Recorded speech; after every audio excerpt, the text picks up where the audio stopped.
मी पोचते ना तुम्हाला, मग रिस्क घेऊन काम चोख पार पाडायचं. साखरेच्या कणा इतकी जरी गडबड केली का नाही का सत्यानं कार्यक्रम फिक्स करायच्या आधी मी तुमच्या दोघांचा कार्यक्रम फिक्स करेल. कळलं का? मम्मी साहेब, वाघमारे मॅडम आम्हाला ओळखतील. हो. हे सोन्या म्हण्या, अरे खोया करायचे का तुम्ही?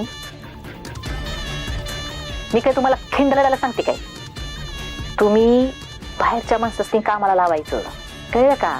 तुम्ही इथं ह्या बाईवर लक्ष ठेवायचं आणि त्या बाईसाठी दुसरी माणसं कामाला लावायची. आणि ह्याच्यात जर काही गडबड केली का तुमच्या दोघांचा नंबर ह्याच खात्यावर लागला म्हणून समजा. हो हो.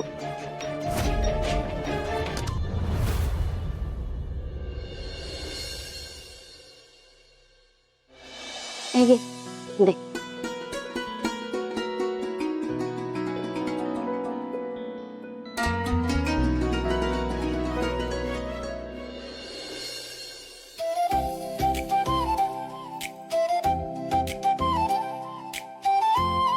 नवी कोरी साडी छान आहे. आमरे ऐक की, ही साडी तुझी आहे का? नाही ग, माझी तर नाहीये. मंजू, ही साडी तुझी आहे का ग?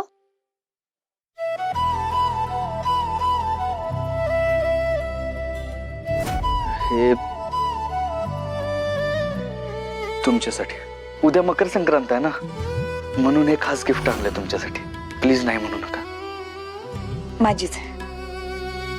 तुझी? हो, सत्यानं गिफ्ट दिले.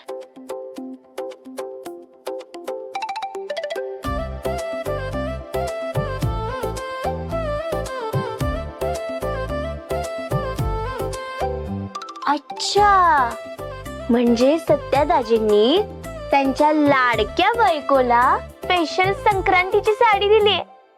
मज्जा आहे बाबा. आज तू ही साडी नेसायचीस. होय मम्मी साहेब. हा? मी पाहुणे वाटतं. नाही नाही, कामाला ठेवले हिला. ती पण एक नाही, 3-3 बायका ठेवल्या. 3-3.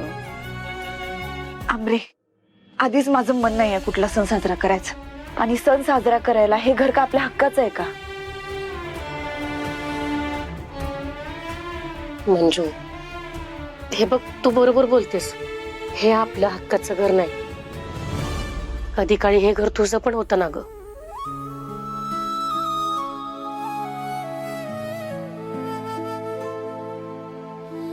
होतं आई, आता नाहीये. हे बघ, सत्यजितरावांनी एवढ्या प्रेमाने तुझ्यासाठी साडी दिली. त्यांचं मन राख. अगं, 3 वर्षानंतर पहिल्यांदा एकत्र संक्रांत साजरी करणार आहात तुम्ही. तुझा मूड नसला ना तरी सत्यजितरावांचा मूड नको घालू.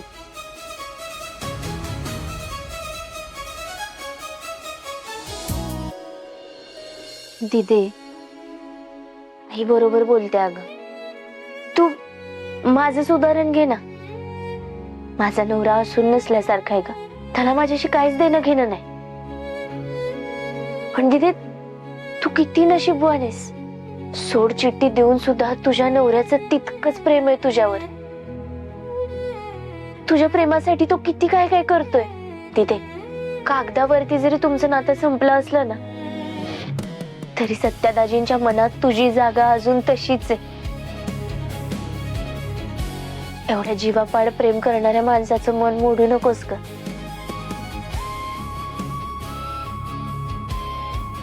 नेसी साडी प्लीज.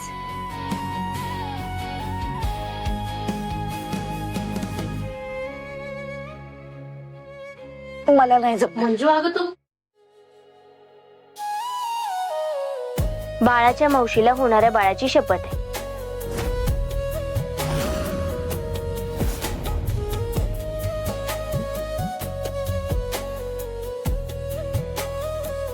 आमरे, उगाच शपथ दिली आहे आता.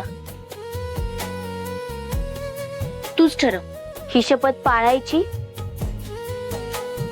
का मोडायची.